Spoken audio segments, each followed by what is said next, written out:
As jy lus is vir 'n ervaring wat iets anders bied en nie net by 'n restaurant wil sit en eet nie, is hierdie 'n 2 vleie met 1 klap geval.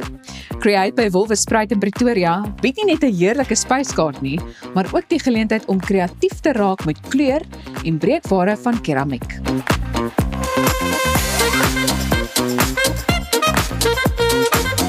So my business partners brought the concept to Gauteng in 2016. And around the time they were looking to expand, we had stumbled upon Wolwespruit and thought it as a very unique and wonderful venue for another branch of the cafe. So we are a ceramic painting cafe. We have over 300 items that you can pick from to create your own unique masterpiece.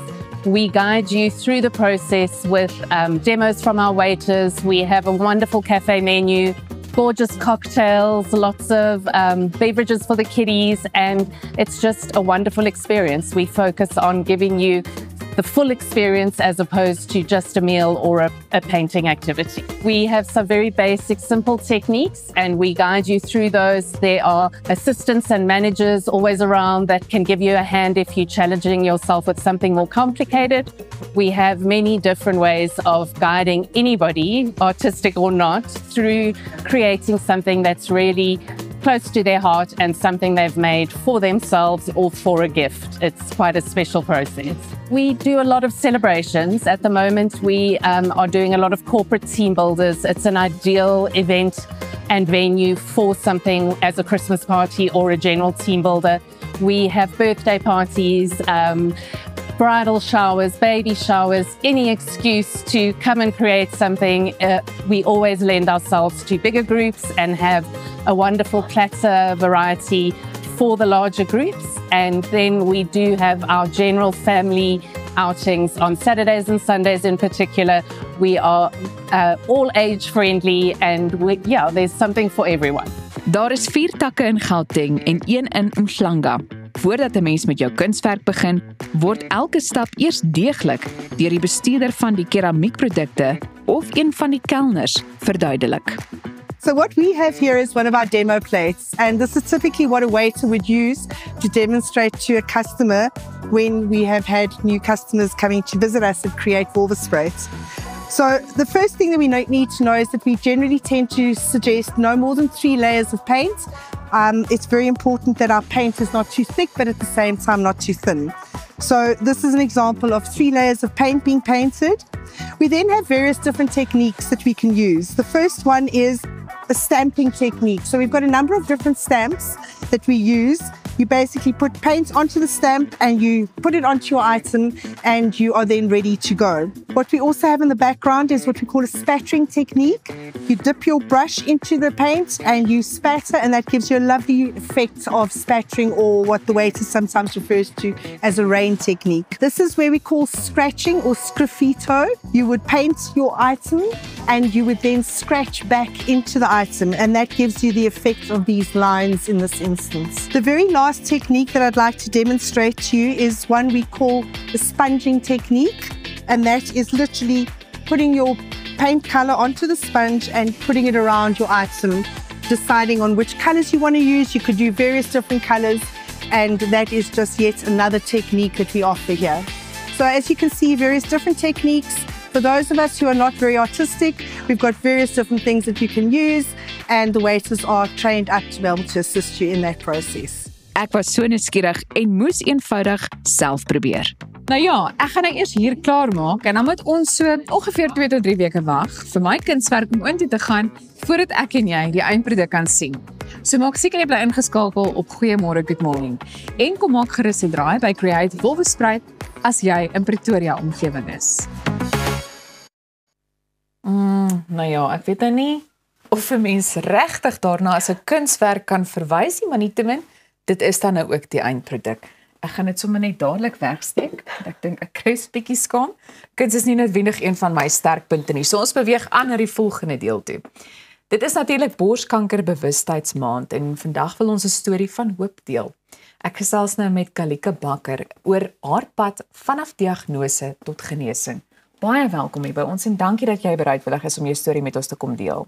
Dankie Elsa, so voorreg. Goed, Kalika, jou storie het blykbaar met 'n nuwe makelaar by die werk begin. Vertel ons so 'n bietjie meer. Ja, so die nuwe makelaar wou een van my polisse skuif na 'n ander wat sê mens instansie toe. Ja. My sussie is in die 80's oorlede aan spierdistrofie en as gevolg daarvan het hulle my vir 'n vol medies gestuur om eintlik seker te maak ek toon nie enige tekens daarvan nie. En my ma het 2010 borskanker gehad, so die huisdokter het toe goed gedink om my te stuur vir 'n borssonar. Sommer net uit die staanspoor uit om seker te maak ons hoef nie weet dat dit toets nie.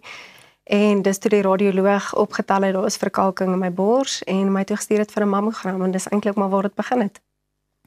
Wat was die moeilikste deel van die diagnose vir jou? Om eerlik te wees, ek moet sê tussen die chirurgie en die chemo en so was dit om vir my man en my ouers te sê. Ek het heel laaste vir my ouers gesê, voor ons het al geweet wat die behandelingsplan is, wat die pad vorentoe is en toe het ek eers die moed by mekaar geskraap om die nuus aan hulle te breek. Maar jy het blykbaar eintlik al vrede gemaak voordat jy amptelik gediagnoseer is. Verduidelik vir my hoe 'n mens daai kopskuif implementeer. Daar's baie kanker in ons familie. So dis eintlik te terrible, maar ons het so 'n inside joke dat dis nie 'n kwessie van of jy gaan kanker kry nie, dis wat en wanneer. Maar obviously as jy dink aan kanker, dan dink jy ou mense laat in jou lewe. Jy dink nie middeldertigs nie. So toe ek hoor die dag toe ek hoor ek moet gaan vir 'n mammogram, toe het ek al half begin, ek kan nie sê navorsing doen nie want ek het nie die feite gaan opsoek nie. Ek het mense se blogs begin lees en ek het Pinterest gaan sif soek.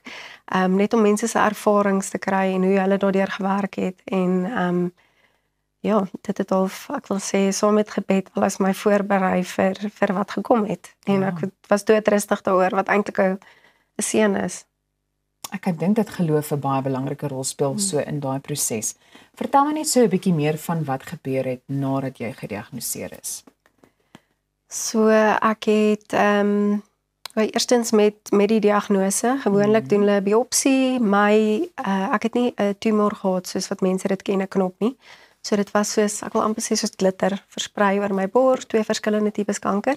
En omdat dit so klein was, kon hulle nie met 'n naald 'n gewone biopsie neem nie. So ek moes in 'n mammogram-masjien sit vir 'n stereotaktiese biopsie. En dan het hulle amper stringetjies weefsel uitgehaal en getoets, wat nogal 'n ervaring was. Maar ja, so vinnig, binne 2 weke het ek 'n bilaterale mastektomie gehad. Ek het rekonstruksie gehad, gelukkig alles one shot, so dit was net 'n hersteltyd. En toe het ek daarna moes ek gaan vir chemo, 15 sessies en ek het 'n hormoononderdrukker inspuitings ook gekry elke 3 weke gedurende die tydperk. Nog iets wat vir my uitstaan van jou storie is dat jou kanker hormoonreaktief was. Wat het dit vir jou gesondheid oor die langtermyn beteken? Wel, ek is op 36 in volle menopause in, as gevolg van die tamoxifen wat ek moet drink om te voorkom dat die kanker terugkeer. Dit was nogal 'n skok op die stelsel gewees. Ek het nou baie meer simpatie met vrouens vir daardeur gaan. Jy dink jy verstaan as hulle sê hulle kry warm, maar as jy skielik alles moet uittrek en gooi want dit voel asof jy gaan uitpas, dan maak jy 'n plan. So die eerste paar maande was wild, dit was maar 'n emosionele rollercoaster gewees. Maar jy doen op die einde wat jy kan. So probeer 'n bietjie beter eet, probeer meer aktief wees, net beter besluite neem. Ja, baie belangrik. Goed, die goeie nuus is jy is amptelik in remissie. Yes. En ek het gewonder hoe jy voel en of 'n mens steeds met die vrees leef dat so iets eendag weer sal terugkom. Nee, definitief. Moet sê hulle praat nie verniet van scanxiety nie. Dit is 'n ding, ongelukkig. Maar ek moet sê ek het die besluit geneem om genetiese toetse te laat doen, eintlik om seker te maak ek het 'n seentjie wat amper 3 is. So ek wil net voorbereid wees dat as ons moet uitkyk vir iets vir hom. En so in dit het ons gesien ek het 'n geenmutasie wat my 'n verhoogde kans gee op sekere kankers. Wat dit nou makliker maak want nou weet ons met die opvolgondersoeke om uit te kyk vir die ander tipe kankers ook, ekskuus. So jy weet baie mense raak ontsteld met my en kwaad. My eie familie was redelik opgewerk dat ek nou gaan grou word nie nodig is nie. Maar dit het my rustigheid gegee want nou weet ek ons kan oop oë ingaan, ons weet om uit te kyk vir goed. Ons kan nie nou net gaan lê en aanvaar dis nou verby nie. Ja. Met daai in gedagte, wat is jou raad aan vroue wat miskien vermoed dat iets fout is, maar wat te bang is om vir die toetse te gaan? As Suid-Afrikaners het ons die geneigtheid om eerder ons oë toe te knyp en nie die harde feite in die gesig te staar nie, wat nie altyd 'n goeie ding is nie. Maar ek dink as jy fisies bang is vir die toets, vat iemand saam, vat 'n vriendin, vat 'n kollega, vat enige iemand jy vertrou of soms wie gemaklik is, maak 'n tyd daarvan, gaan albei as jy moet gaan. As daar familiegeskiedenis, gaan vir 'n sonar, moenie wag vir 40 nie, want dit is nie noodwendig, dis dalk te ver. As jy vermoed iets is fout, gaan jy op die einde van die dag met jouself moet saamleef. As jy nie nou aksie neem nie en oor 5 jaar besluit, hulle diagnoseer jou dan en dit is te ver gevorder vir 'n goeie behandeling, gaan jy met daai verwyte kan saamleef oor dit wat jy besluit het. So ek dink op die einde van die dag, vir my was dit maklik, ek het 'n seentjie, ek het 'n man, ek het 'n familie, daar's nog te veel lewe om te leef, ek kon nie dit ignoreer nie, en toe ons nou weet wat die diagnose is, dan moet jy dit maar met 2 hande aangryp en veg. Maar as jy vermoed iets is nie reg nie, kyk dalk. Ja, en ek dink daai ondersteuningsstelsel in die proses is ook so belangrik. En ek dink dit is belangrik om dan ook jou storie te deel, om te help en daai bewusmaking te skep. Weereens baie dankie dat jy vanoggend hier by ons kom kuier het. Dis 'n inspirasie. Dit is 'n groot plesier. Goed, nou moet nêrens heen gaan nie, want net hierna buig ons die boontjie terwyl hy jonk en oud is, dalk letterlik en figuurlik. Jy's ingeskakel by Goeiemôre Good Morning. Ons is nou weer terug.